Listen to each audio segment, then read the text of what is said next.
একটা আয়াতে কারিমা পড়ে নবী সারাটা রাত কান্না করেছেন।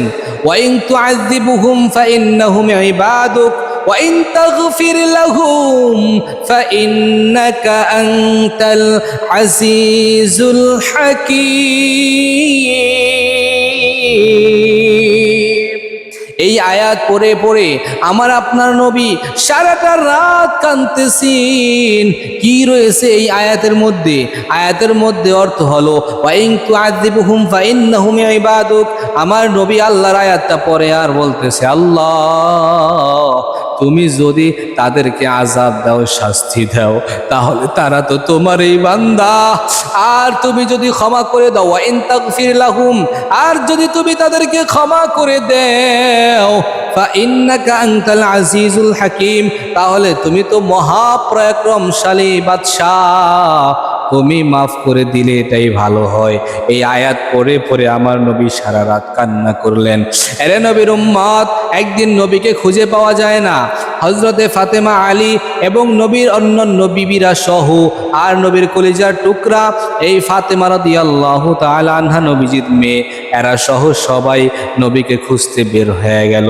খুঁজতে খুঁজতে যাইয়া দেখে আল্লাহর নবী ওই জান্নাতুল বাকিতে সিজদায় পড়ে কান্না করি।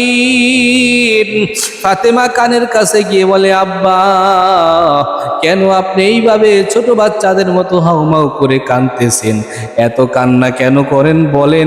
আপনি সিজদা থেকে মাথা উঠান। আল্লাহর নবী ডাক দিয়া বলে, ফাতেমা, আমার সন্তানের জন্য এত মায়া হয় না, আমার সাহাবাদের জন্য, আমার আশপাশের লোকের জন্য আমার এতটা মায়া হয় না। আখেরি জামানায় আমার গুনাহগার উম্মতের আসবে, আমার উম্মতের কি অবস্থা হবে? আমার উম্মতের জন্য বড় মায়া হয়। উম্মতের টেনশনে, উম্মতের চিন্তায়, উম্মতের মায়ায় আমি নবী আজ সিজদায় পড়ে কাঁদতেছি। আরে নবীর উম্মতের দল, যেই নবী তোমার আমার জন্য এইভাবে কান্না করে করে আল্লাহর কাছে চলে গেলেন, যেই নবী তায়েফের জমিনে এই দিন জিন্দা করার জন্য উম্মতের ফিকিরে নিজের দেহের মধ্যে মশা মাছি আল্লাহ বসা হারাম করেছেন, সেই মোবারক দেহটার ভিতরে চানলির মতো ঝাঁঝরা করলো পাথরের আঘাত দিয়া। পাথরের আঘাত দিয়া এই শরীরটাকে রক্তাক্ত করেছে রে ভাই।